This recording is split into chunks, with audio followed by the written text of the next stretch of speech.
Shanti. Om Shanti. Welcome to Interview with Raj Yogi. And our topic tonight is spiritual integrity without boundaries. So this obviously is integrity of self. Before we begin, let's have a reflection.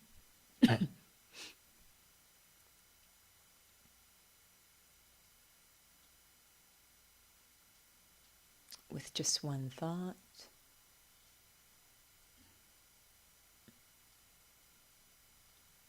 I turn my attention inwards.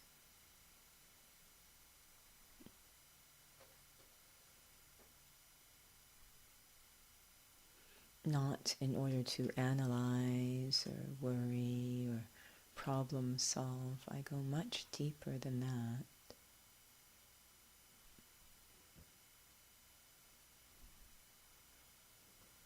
I turn inwards in order to experience what is not physical.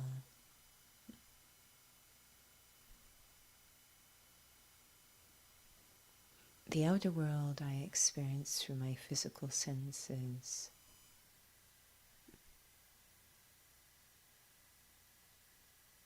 But my inner world I experience through thoughts and feelings and perceptions.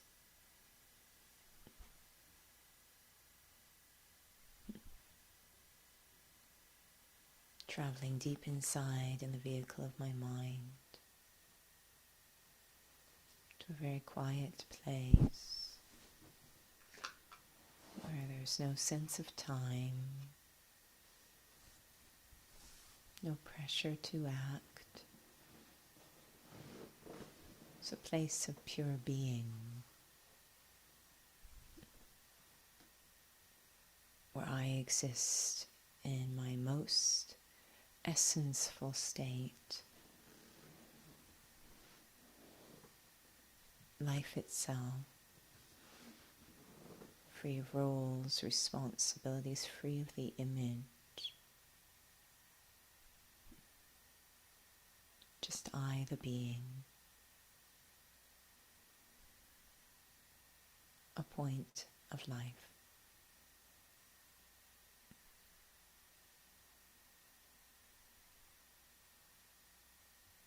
And in this state, I can experience my true nature, free of any show. What's always there underneath the image, the real me, peaceful, stable, resilient,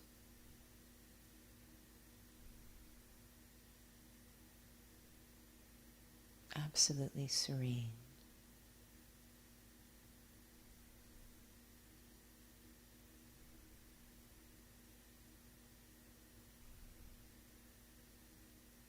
There is nothing outside that disconnects me from my true nature.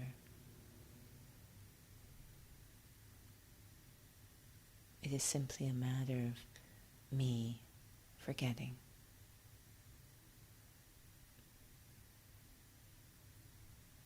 Turning from the inside to focus more on the outside. The moment I remember, take a moment to experience my real self, sense of self becomes intact once again.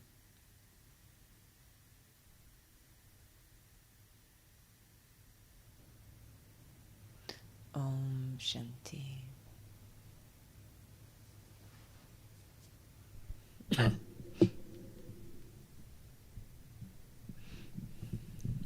Om Shanti.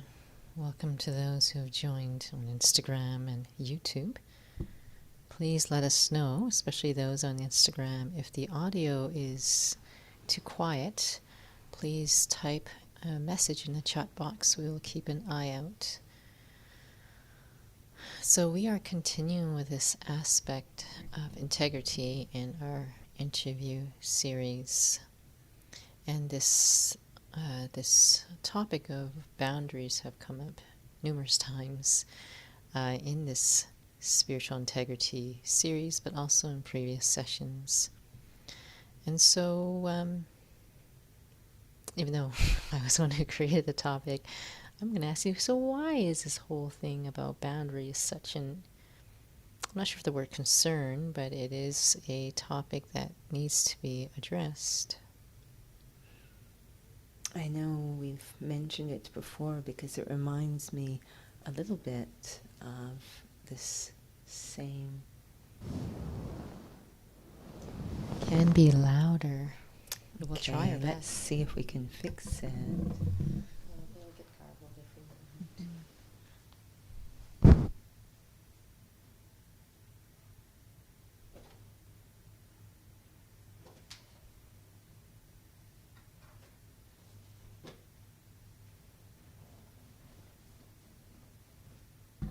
Is this any better?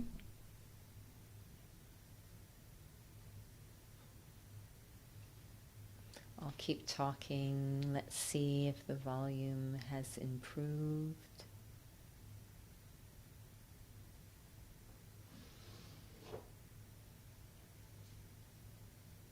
Just let us know.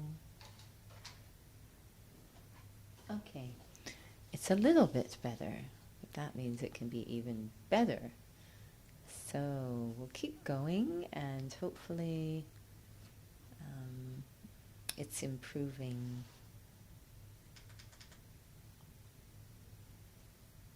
So this idea of boundaries to protect the integrity of the self reminds me a little bit about signage. So this idea that I just saw it the other day as well, the strong feeling that if we create some signage and, of what we want, especially in a shared experience, create signage of how we'd like everyone to operate in that shared experience, and we feel we're good to go. And what we're missing out on, of course, is that we don't have that kind of control on other people. So we put things in place that we feel should work, but we're missing a piece of the equation. And I saw it the other day, there was about 5 or 6 signs on the front desk of this facility. I'm thinking, I don't know who's going to read these, but the sense of we're putting things out there, we're doing things that we feel should uphold a certain way of operating, but it assumes a lot. So the same thing with boundaries, is we do certain things, but there's pieces of the equation missing, so that it actually won't be effective and can even cause more problems. This word boundaries is, I have to say, quite common in professions, especially professions where you're working with clients that might affect one's own personal life, or when it comes to ethics and so forth. So I don't think this is actually really a conversation that many are aware of. Yeah, I obviously, we're not suggesting, by looking at this idea of boundaries, that one should not be sensible. I mean, one needs to be sensible and be discerning in terms of how they're interacting with others, and really feeling the pulse of those they're interacting with and what's appropriate, so that everyone is cared for. So we're not dismissing the idea of being sensible, but the way that boundaries is used, it seems again that we're sort of, if you will, glossing over a lot of issues by applying a boundary. and expecting that to work.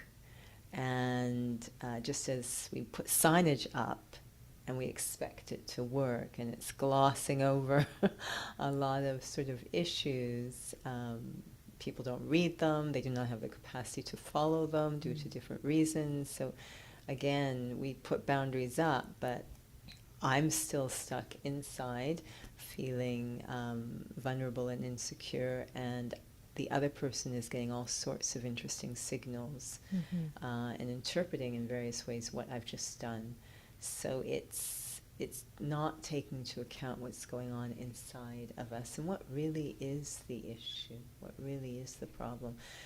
If medically we don't diagnose the problem correctly and we give a certain, prescription, then that can cause more damage. Is it then about for things to change in a sustainable way then? If things are glossed over, that change won't happen sustainably. I think we can also just look at the world. We use this term boundaries in terms of different nations and countries, and we can see what's happened. And it's always, little children. I remember as a child, and I think many children, we would travel, in this case, we traveled between Canada and the USA quite often. And this idea of boundaries always seems very confusing to children. They literally expect to see a dotted line on the ground because it just doesn't make any sense. Like, how is this decided? And so we impose a lot of boundaries, and it in a world that's very hungry for peace, freedom from conflict. We've now got some climate crises going on. Some shared global problems and issues. And we've got these boundaries that we thought were a solution of some sort, but of course they're actually making things far more challenging to work together towards a united solution. So whether it's a country or an individual, is it a sustainable change? Is it actually causing more problems? If it doesn't work globally, why would it work individually? So having to look at it. Again, it's not dismissing the idea of being sensible, but is it actually glossing over some other issues that will undermine the idea of what boundaries are hoping to do? So if you're open, Judy, if we were to maybe explore what those other issues could be, because as I mentioned, in certain working professions, I am one of them. It's just a common word. It is used all over the place, and also used even in professional textbooks and so forth. And again, we're not trying to discount things, but are there deeper issues? Yeah, I think the main thing that this sort of invites us to reflect on is, okay, I'm trying to create appropriate sort of protocols between myself and perhaps another person, but meanwhile I don't even have perhaps an ideal relationship with myself. So if that first thing isn't in place, it will kind of throw out of whack anything else I try. So rather than putting so much, for example, the feeling I need to put boundaries on to protect my self-respect. So what happens such that another person is capable? We're giving so much power to other people that they are able. Someone else might strip me of my self-respect if I don't put boundaries up. If I do have self-respect, what spirituality is suggesting, if I do, nothing can strip it away if it's the real thing. So I'm putting boundaries up to protect a self-respect that is, quite frankly, I've always liked this line from Tracy Chapman's song, I'm actually protecting empty space. There isn't any self-respect in there to protect. So it would bode me well to actually figure out how to cultivate self-respect rather than spend so much time putting boundaries around empty space. I enjoy Tracy Chapman songs, but I digress. But I think we're just aging ourselves at this point. And I might have actually lost my train of thoughts, Yes. but in terms of Just this, say a song. if I remember what song that was, in terms of that piece, because some might say, well, someone else can affect my self-respect. It can also be like not even really have had much of a chance to explore what that really means. But the moment you were sharing, I was thinking about an extreme case, but a very valid case was Viktor Frankl. So if you could share, because that was also very connected to your spiritual awakening, in terms of this, like my self-respect is being threatened. Now that was an extreme case, and I feel it would actually be very useful for souls to hear about this situation regarding boundaries. And I have to apologize to Viktor Frankl because I'm extracting from a very rich book that he wrote, and it's really probably not doing it justice since I really just took a very small excerpt. But the feeling I got was we have a soul who's in an extreme situation, a concentration camp, where it's such a feeling that how can anyone have personal dignity in this situation? They're stripped of everything.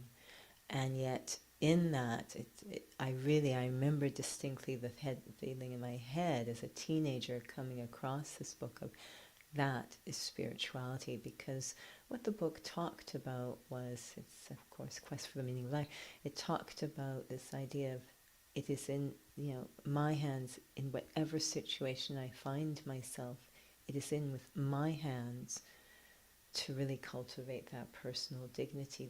There is no opportunity to put up boundaries in that situation when all control over one's own life externally is stripped away. So now I'm left with internal dynamics, and that's really where we have to look. Have I put up boundaries between myself and my self-respect, boundaries between myself and my personal dignity? Those are the boundaries I'm kind of concerned about, that I would like to take down. So many talked about, there's so much about the heart is locked, and that would suggest that I am locked out of my own heart. So rather than boundaries between me and other people, I'm a bit concerned about the boundaries that have been erected between myself and my personal dignity, my self-respect. Those I need to bring down. That's pretty bold for someone who may not even think about that. That I think that we've shared about this before. We're really good at looking at others. Yeah. We're not very good at looking at ourselves, Yeah. and perhaps not seeing that there's something else deeper inside. Especially when you're saying that I've been locked out of my own self-respect, locked out of being able to access that. And not realize what I have boundaries inside myself, that I am locking myself from even moving closer to real me. It was interesting today. So I was in a meeting. At the end of the meeting, they requested to speak to me, and they wanted to give me some pointers, some tips on public speaking. And they prefaced it by saying, I'm really hesitant to do this, to tell you this. I'm concerned. And then they shared, and again they were almost apologetic. And I remember the feeling inside of, first off, that no buttons had been hit, like they had not in any way hurt my feelings. I was concerned that they were hesitant, that they didn't feel comfortable to tell me. Was something that obviously I hope in the future they won't feel uncomfortable. But there was really just the feeling of the self is intact. Take what is useful from what they've shared. It shouldn't, and it does not in any way affect the relationship. That has nothing to do with them.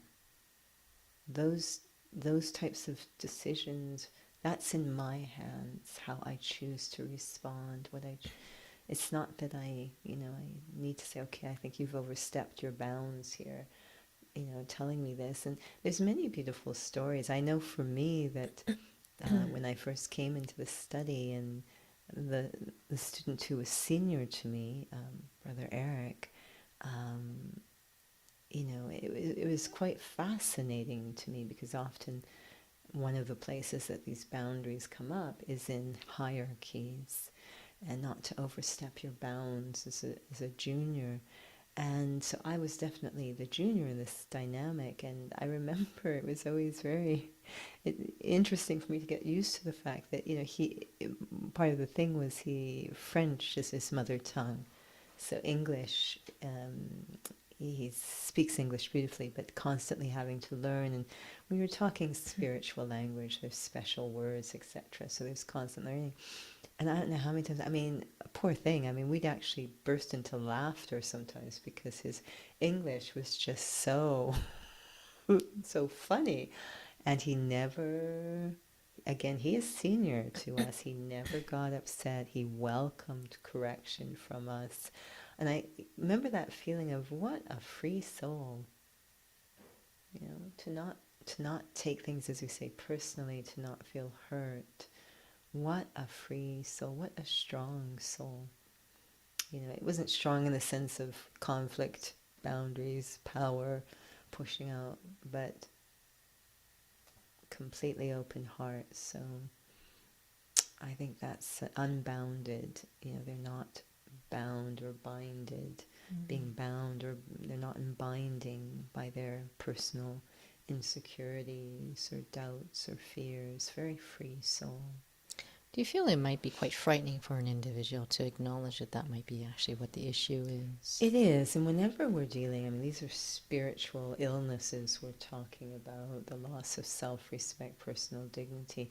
And whenever and I think we get quite severely ill in this respect. And so whenever there is, when something's acute, initially, yes, we need to take care, but understand in the long run, so initially we put them in a hospital or but in the long run, we want to really pursue a lifestyle that's sustainable and healthy. And so it's not that I want to protect my illness, I need to put boundaries up to protect my lack of self-respect or my insecurity. I really want to heal or be healthy such that boundaries are not required. I really have a free heart that isn't going to be hurt by souls. And again, this does not discount being sensible, right? If someone's coming at you with a gun, then you need to do the sensible thing. Actually, that was a story with Brother. It wasn't a gun, it was a fist, but anyways. Or if someone's being bullied. Someone's being bullied, and these are really, I do understand these are delicate topics, and we need to be sensible, we need to take care. So what we're doing is checking internally where we're operating from. Are we operating from insecurity or fear or domination or whatever the case may be? Like, what's driving those feelings inside? That's really what we want to look at. Again, am I separated from my own self-respect, own personal dignity, and expecting boundaries to solve the problem?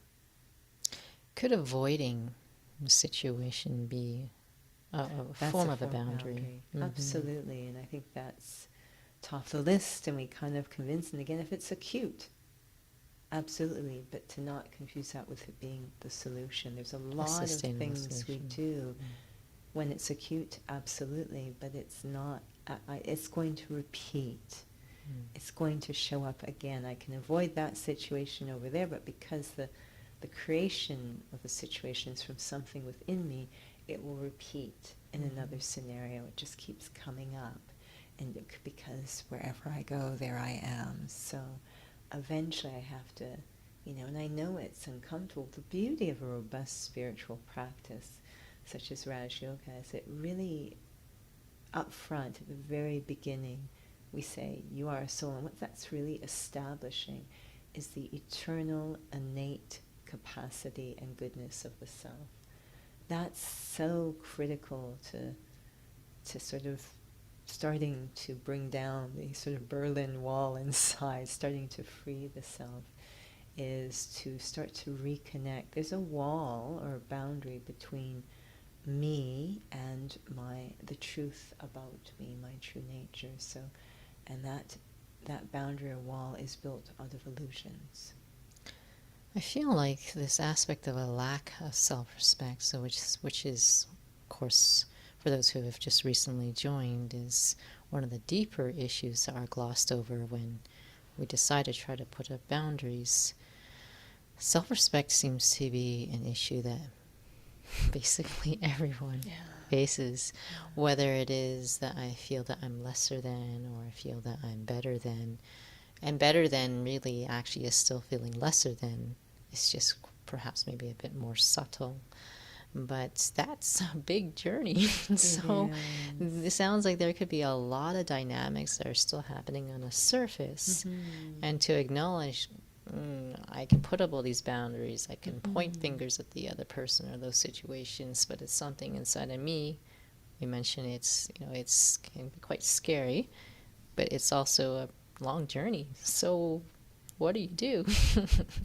I think, again, when we have that faith, it's amazing the things that we will commit to in other ways. We don't mind spending, over 12 years in worldly education. Like, we don't have a problem committing ourselves to something over a period of time when we're deeply invested from the heart in it. We have no problem. So here the investment is the self, specifically my self-respect. So I have to obviously feel that I am embracing the right method to restore that. I have to trust that. That's really important. But to really feel this is like a priority. Once I do, then, I think I'm much more compassionate and forgiving when I start to peel things away and see how much is going, really what the journey looks like. I'm okay with that when I realize this is the journey that's worthwhile for me, and I know the method I have is going to be successful. So that's really important. It's interesting you're sharing, because all I could think about was healing. And it was, sometimes it feels like because spirituality has an interesting reputation, we can't seem to make a connection between a spiritual practice and what even isn't a spiritual practice and this aspect of healing. So I was seeing a physiotherapist today, and she was sharing that exercise actually helps your muscles and your bones heal. And I don't know how many ever think about that. If there's pain in the body, a possible reason is there could be atrophy, but to exercise actually heal. I don't know how much we actually go through the day thinking about that there are things within ourselves that actually need to heal. And it's just really easy to just sort of, okay, I'm supposed to do something, I'm supposed to do the spiritual study, or I'm supposed to exercise, but not really think about the bigger picture of what it's all about. I think it's really important in that example, and it does have certain parallels, certainly to the spiritual practice. Again, when one is injured and on the road to recovery, the injury that we have suffered spiritually is basically a rift between me and myself. And exercise is important, but it has to be really at the right quantity and quality, and it will slowly gain momentum. So I'm not going to go gangbusters. I'm not going to have unreasonable expectations for myself at the beginning. That's really important, but I understand that it's going to be a gradual progression. I'm going to start to add movement. So there's incredible patience and compassion that's required. Yes, I do need to exercise, but I need to understand how this is going to slowly progress. And it's the same with spirituality, that sometimes we have massive expectations, and what that's doing is the image is kicking back in again to fulfill those expectations, and I'm just re-injuring myself. The whole point is to become free from the image, and yet I feel, well, I'm supposed to be like this is supposed to be happening, and once you sort of become comfortable realizing probably going to get a little bit ugly before it gets any better, right? Because you're bringing down the walls. So many walls we've put up to look valuable. And those are going to come down. And it doesn't mean, oh goodness, I'm just going to become a mess, or but it's going to look sometimes like it's going in the opposite direction, because I'm sort of deconstructing to reconstruct. to really be aware of what the healing process looks like is super important. And yes, I do believe in spiritual. I do believe that, I remember being in, I don't know why this image came into my mind. I'm not even sure if it's related, but in ballet class, we had sometimes really intense ballet teachers, they were a little bit frightening. And we'd come into the room and we'd all kind of hide, sort of crowd in the back of the room. No one wanted to be at the front of the bar, and we're all kind of pushing each other in front, and we wanted to create boundaries using each other between ourselves and the ballet master. I'm sure they found it quite amusing. And there was that, I remember that feeling of, okay, this ballet class is not going to start unless one of us goes in front. And I remember that feeling of going in front, feeling like this could be like the most uncomfortable thing I've ever done in my life. But they were so touched that at least someone went in front. And what happened is that that you began to learn that those in front are actually seen by the instructor. And so they're given that care and that correction. Whereas those at the back, they're not going to get that chance to progress. Yeah, when I'm in the back of that dance class. Yeah, so I know it seems frightening, but it's this little hurdle I can get over. So there's these little challenges that we will have to get through in order to progress. And they're manageable challenges. They're not going to kill us. I know they'll feel like they're going to kill us, because we feel very vulnerable when we bring down the walls and the boundaries, right? We feel very vulnerable, and ego saying, don't do this, keep the boundaries up, keep them up. It's like, okay, but I'm stuck inside here, withering away. I'm not growing. So we take, I think, reasonable steps, understanding it will gain momentum, and then we look at, the original students of the Brahma Kumaris and these steps they took and where they landed up at the end is I always say you could make a movie from any of their lives. It's just this remarkable, sort of ascent that's just, you land up at the end with, someone like Daddy Genki, who, I don't know, maybe got a few years of education, really small village, like the whole, and then at the end you see her, speaking at the United Nations in English, barely clearing the podium because she's so tiny. Is she there? She's so tiny, and just the symbol, really, the image, the picture of personal dignity. Mm-hmm. And the word boundary seems so far from your mind. Yeah, it's true. When you look at this soul, like nobody, I mean, visually tiny, not her native tongue, in a space that has to be cautious about spirituality, religion. The United Nations has to stay quite secular. And here she is, and you feel like nothing can touch her, that she's completely... Yeah. The only boundary she probably would speak about is that she feels she's protected by God. That's probably the only protection that she would ever speak of, and that protection makes her completely free, so she doesn't need boundaries. Mm-hmm. I feel like this topic of boundaries and self-integrity could go on and on. It's such a full topic because of so many different aspects. But one of the things that you were sharing about, because I know where we're talking about this example of physical exercise. And in terms of when we're mentioning that, I need to, I really need to tend to my self-respect. So that's why I was bringing it up. Healing needs to happen. And I enjoyed using that example because you do physical fitness instructions, so that kind of helps.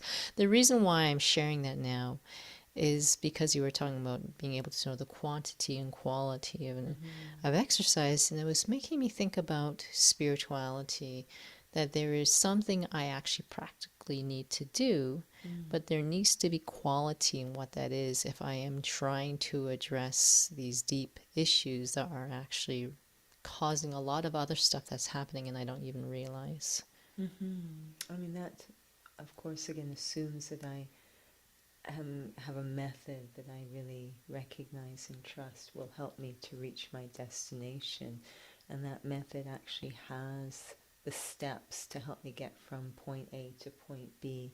So we have to be very, I guess, careful about what spiritual, method am I choosing. And this does happen in fitness. So I'll say, this is where I want to get to, and so they're very careful about choosing a trainer that they feel really recognizes their journey, where they're starting from, where they're going, and gives them a protocol that's appropriate. So that's really important to make sure, and so sometimes I remember being asked, I'm looking for a spiritual path. Do you have any tips, checklists, so I can know if it's for me or whatever the case might be? And so it's really important that the path, I'm trying to create authenticity. So to ensure the path never asks me to do something which is not authentic. That's really like, if it's a bit like how we say we're going to get to peace through war. It doesn't make any sense, right? So I'm going to get to authenticity by doing some show or proving something, or it doesn't make any sense. So the steps of the journey should be consistent with the destination. Well, since we're talking about this aspect, and this is interview of Raj Yogi, so when we're going to talk about spiritual exercise in the context of Raja Yoga, one of the aspects of experiencing and considering myself to be a soul. But as you, as a physical fitness instructor, have seen in the class when you're giving instruction, that you give a direction and you get a variety. So how do I know if I'm practicing and considering myself to be a soul, practicing soul consciousness in the day? How do I know if I can gauge and assess the quality of my practice? Again, because all these boundaries are created, we don't realize the deeper issues. The beauty of Raj Yoga is it does tell us what, it also gives the how, the method, and also gives signs and signals as to whether or not I'm actually pulling off the how, if I'm actually following the directions properly. Because again, there won't really be the results without it. So I always appreciate the signs and signals, and even the first one, this phrase, Om Shanti. It's quite ironic how we might start to use the phrase, not so much as an expression of, okay, I'm following the directions and this is what I'm feeling. So it's really an indication that I am. If I am, Om Shanti means I am a peaceful soul. So if I'm following the directions, I would have this experience in any situation. The beauty of the directions is I can do them anywhere. Whatever's going on outside, there would be Om Shanti if I'm following directions. So it's a signal that yes, I'm doing it accurately. But we've come to use Om Shanti in so many other ways. Hello. Hello, how are you? Okay, this conversation is now over. Om Shanti. So we want to just check, am I, using the signs and signals to help me see, okay, I'm following directions properly because this sign, I see that this sign, I'm able to check things in the self. Well, I know we have run out of time, but we will continue with this conversation next week. And one of this, just as a sneak peek, is that an individual's I'm either going to put up boundaries or I'm going to let people run over me. Wow, so, that sounds exciting. Walk all over me. Wow. So what do we do about this situation? Sort of like we only seem to have two choices. And so please join us again next week, but we will have a little reflection right now.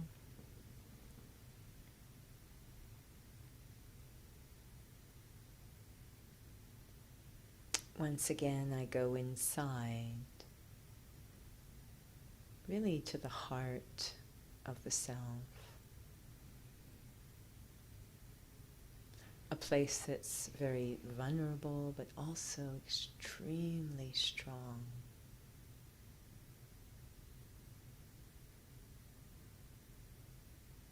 And at that very core heart of the self, there is a memory, there is an inner wisdom,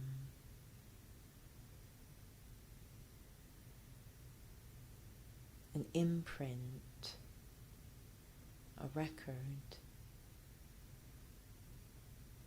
of my highest potential,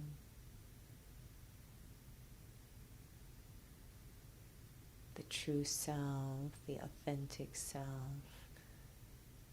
the real self. There is a record, a knowing, and it's stored in the heart. Sometimes we long for it very deeply, the heart expressing itself. No one outside can give that to me or take that from me. That all needs to happen inside. There is support given from God, but even that is going to depend on my cooperation. I want to unbind the heart, open it up, touch those memories, and let them inspire me to begin the journey back to the true self. Om Shanti. Om Shanti. Well, thank you for everyone who's joined with us this evening. I'm going to pass it back to Judy to let us know about First, you're going to tell us, upcoming is there a sessions. workshop coming? Yes, there's a workshop coming. The last Sunday of the month, November 28th. And it's Remembering the Inner Self, I think. Or the True Self. Remembering the True Self, yes. So that's Very on the website. consistent with this session. And of course, the other offerings are on the website as well. So we have our drop-in meditations through our YouTube channel on Tuesdays and Thursdays, 6:45 to 7:30, and Sundays as well, 6:30 to 7:30. And I believe the coming Sunday is World Meditation Hour, the third Sunday of every month. Brahma Kumari centers around the world, of course, in their time zone. So it's a wave around the planet, are really, really focusing on creating the experience of peace for the self and also for all souls in the world. So it's a really special day, World Meditation Day. And then we also have, of course, this interview with the Raj Yogi on Tuesdays and on Saturdays, both on Zoom and YouTube. We haven't quite gotten to Instagram yet. I don't know if that will happen, but we have Soul Cafe, and it's different things on different Saturdays, sometimes story time, sometimes interview, sometimes sharing inner fitness. So feel free to check out all the details for those on the website and how to join. For now, thank you for joining this, and we look forward to the next time. Om Shanti. Again, meaning I am a peaceful soul.